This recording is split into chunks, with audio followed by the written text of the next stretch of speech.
Hello students.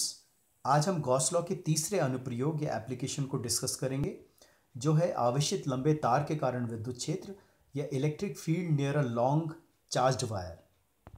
अब जैसे कि हम पहले भी डिस्कस कर चुके हैं कि गॉस लॉ से रिलेटेड जितने डेरिवेशंस होते हैं उनमें हम चार स्टेप्स फॉलो करते हैं। आपको याद होना चाहिए, पहला स्टेप है कि आप गॉसियन पृष्ठ या एक काल्पनिक बंद पृष्ठ का चित्रण या उसका डायग्राम बनाते हैं। सेकेंड स्टेप में आप क्या करते हैं कि परिभाषा के अनुसार फ्लक्स की वैल्यू निकालते हैं, फाई की वैल्यू, जो कि है integration E D S cos theta से। यहाँ पर फ्लक्स कौन सा फ्लक्स है? जो कि गॉसियन पृष्ठ से गुजर रहा है, वो फ्लक्स है। थर्ड स्टेप में हम क्या करते हैं, फिर से फ्लक्स की वैल्यू निकालते हैं बाय गॉस थ्योरम, जो कि है flux is equal to q upon epsilon naught, जहाँ क्यू है वो आवेश जो कि गॉसियन पृष्ठ के अंदर बंद है। स्टेप 4 में हम क्या करेंगे कि स्टेप 2 और स्टेप 3 में जो हमें फ्लक्स की वैल्यूज़ मिली हैं उनको हम बराबर रखेंगे और उसके बाद ई की वैल्यू निकालेंगे। ई है आपका विद्युत क्षेत्र तीव्रता या विद्युत क्षेत्र, इलेक्ट्रिक फील्ड या इलेक्ट्रिक फील्ड इंटेंसिटी। तो चलिए डेरिवेशन हम करते हैं। तार के कारण, आवेशित तार के कारण विद्युत क्षेत्र या electric field due to a charged wire. Board में ये क्वेश्चन किस तरह से पूछा गया था? इस तरह से ये पूछा गया था, गॉस प्रमेय से अनंत लंबाई के आवेशित सीधे तार के कारण उसके समीप बिंदु पर विद्युत क्षेत्र या विद्युत क्षेत्र तीव्रता ज्ञात करें। ये क्वेश्चन इस तरह से भी पूछा गया था बोर्ड में एक बार कि गॉस नियम से लैम्डा रेखीय आवेश घनत्व वाले लंबे आवेशित तार के समीप विद्युत क्षेत्र का व्यंजक प्राप्त कीजिए। तो बेसिकली ये एक ही क्वेश्चन है, आप कंफ्यूज मत करना। क्वेश्चन अगर इस तरह से पूछा जाता है कि रेखीय आवेश के कारण विद्युत क्षेत्र का मान निकालिए, तो रेखीय आवेश बेसिकली क्या है?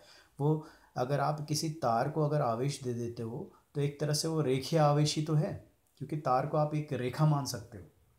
तो रेखीय आवेश के नाम से आप जो है कंफ्यूज मत करना। यहाँ पर एक टर्म हमने लिया है, ये है लैम्डा।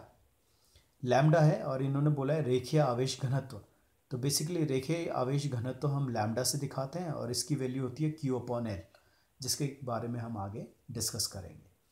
तो डेरिवेशन हम स्टार्ट करने से पहले सबसे पहले मान लेते हैं ये तार है जिसमें आपने पॉजिटिव आवेश दिया है और इससे आर दूरी पर लेटेस्ट से इस वाले पॉइंट पे हमें विद्युत क्षेत्र का मान निकालना है। तो हम क्या करेंगे, पहला स्टेप था हमारा, हम गॉसियन पृष्ठ मानेंगे। अब यहाँ पर गॉसियन पृष्ठ हमारा एक बेलनाकार आकृति बनेगी, जो कि एक बंद आकृति है। पिछले डेरिवेशंस में हम एक स्फीयर या गोला मान के चलते थे बंद आकृति, यहाँ पर हम एक बेलनाकार आकृति मान के चल रहे हैं। उसके पीछे कारण है, यहाँ स्फीयर नहीं मान सकते, क्योंकि स्फीयर अगर यहाँ मानते, हम एक गोला अगर मानते, तो हर एक हमने ये डिस्कस कर ही चुके हैं कि गॉसियन पृष्ठ ऐसा कुछ होना चाहिए जिसके लिए थीटा का मान या तो 0 डिग्री हो या तो 90 डिग्री हो। यहाँ पर वो अगर हम स्फीयर या गोला इसे मानते हैं तो वो कंडीशन यहाँ पर फुलफिल नहीं होती, सेटिस्फाई नहीं होती। तो इसलिए हमने इसे बेलनाकार आकृति माना कि इसमें जो इसकी लंबाई है बेलन का, वो है एल। और क्योंकि इस बेलन की लंबाई एल है, सिलेंडर की लंबाई एल है, तो इसके अंदर जो तार बंद होगा उसकी लंबाई भी एल ही होगी। और मैं ये मान के चलता हूँ लेटेस्ट से, इसके अंदर जो तार है बंद, उसमें जो आवेश है वो है क्यू। मतलब एल लंबाई का तार जो इसके अंदर बंद है उसमें क्यू आवेश है, ये हम मान के चलते हैं। नेक्स्ट स्टेप में हम क्या करते थे, गॉसियन पृष्ठ हमने मान लिया। अब हम ये मान के चलते थे कि ये गॉसियन पृष्ठ छोटे छोटे एलिमेंट्री एरियाज या छोटे छोटे क्षेत्रफल से मिलके बना है। उन क्षेत्रफलों को आप डीएस नाम देते थे।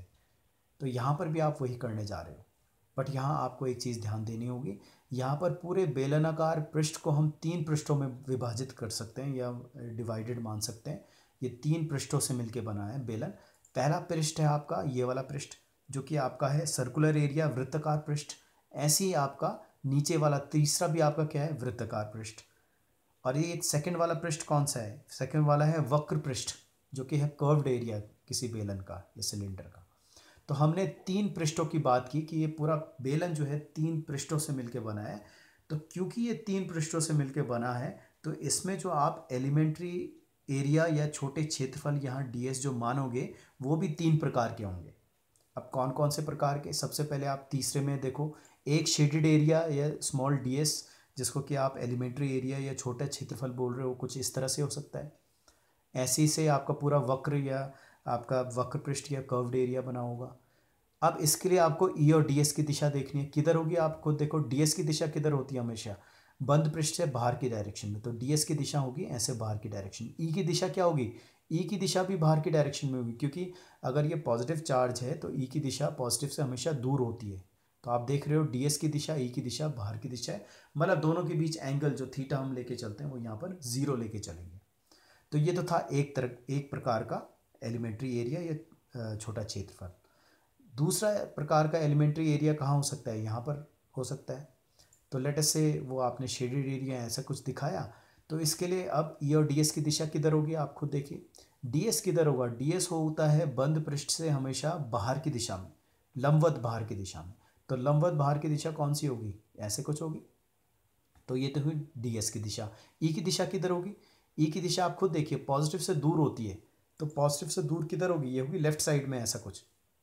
और आप क्लियरली देख पा रहे हो यहाँ ई और डीएस की जो डायरेक्शन है वो कुछ ऐसे हैं, लंबवत है, जिसमें कि थीटा की वैल्यू कितनी आ रही है, 90 डिग्री। ठीक है, ऐसे ही यहाँ पर तीसरे पृष्ठ के लिए भी होगा। तीसरा पृष्ठ में भी एक आप जो है एलिमेंट्री एरिया या छोटा क्षेत्रफल मान सकते हो।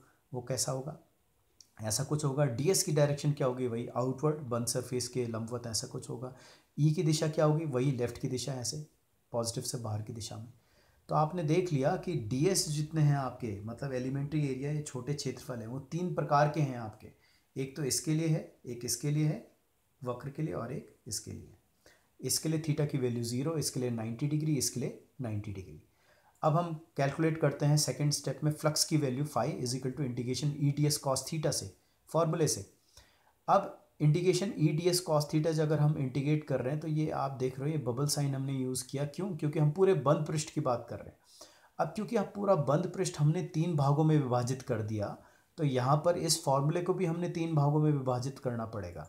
कैसे, फ्लक्स हम लिख सकते हैं ई डी एस कॉस थीटा पहले भाग के लिए, ई D S cos theta second भाग के लिए, ई D S cos theta third भाग के लिए, और इन सब का एडिशन हम कर देंगे। तो अब आप देखिए पहले भाग के लिए, मतलब हम इस वाले भाग की बात कर रहे हैं वृत्ताकार पृष्ठ सर्कुलर एरिया की, इसके लिए थीटा की वैल्यू क्या है, 90 डिग्री, तो यहाँ 90 रखा आपने।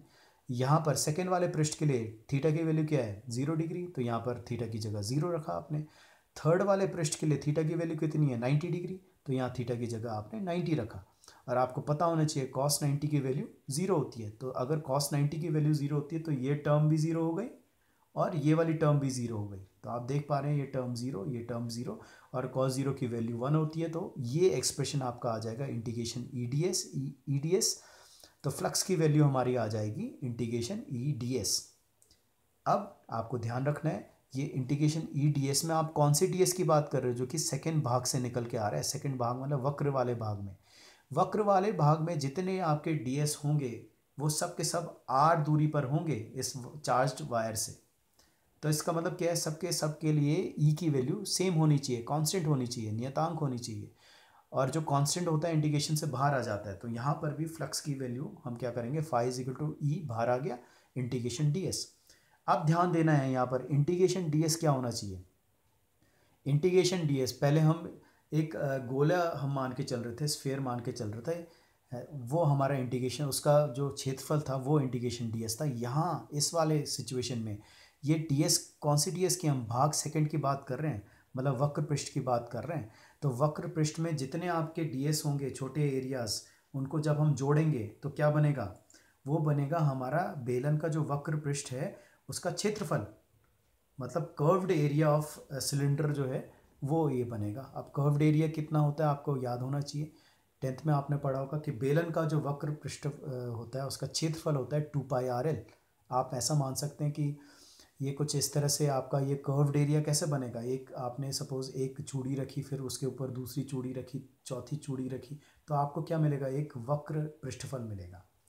और अगर आप चूड़ी लेके चलते हो, आर त्रिज्या की चूड़ी आपने ली है, तो उसकी परिधि क्या होती है 2πr, और उस आपने एल लंबाई या एल हाइट तक उसे अगर आपने रखा है चूड़ियों को, तो ये क्षेत्रफल कितना आ जाएगा 2πrl, जो कि आपने 10th क्लास में पढ़ा होगा। तो हमारी फ्लक्स की वैल्यू क्या आ जाएगी, it will B E 2πrl। तो लेट अस से दिस इज इक्वेशन 1। अब इक्वेशन 1 से फ्लक्स की वैल्यू आई, ऐसी आपको पता है गॉस लॉ से फ्लक्स की वैल्यू होती है Q अपॉन एप्सिलॉन नॉट। अब पहले और दूसरे इक्वेशन हमें अगर मिल गई फ्लक्स की, तो आपको पता है स्टेप 4 में हम क्या करते हैं, फ्लक्स की वैल्यूज़ बराबर रख देते हैं। तो यहाँ पर भी हम फ्लक्स की वैल्यूज़ हमने बराबर रखी, E 2πRL is equal to Q upon epsilon naught, जहाँ से कि हमने E की वैल्यू हमें मिल जाएगी, that is Q upon 2πRL epsilon not. ये पूरा पार्ट नीचे आ गया, तो ये एक्सप्रेशन हमें मिल गया। अब ये एक्सप्रेशन हम लिखने वाले हैं रेखीय आवेश घनत्व के रूप में।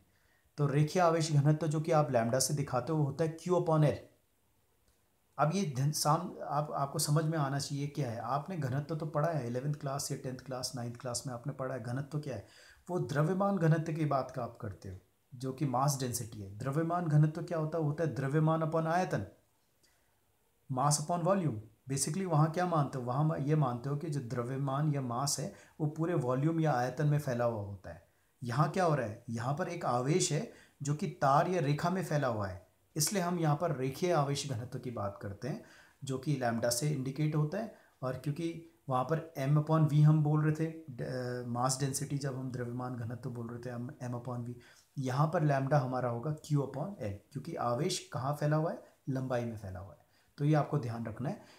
अब आप क्या करने वाले, Q अपॉन L की जगह लैम्डा सब्स्टिट्यूट करोगे तो E की वैल्यू क्या आ जाएगी, it will be lambda upon 2π epsilon naught R।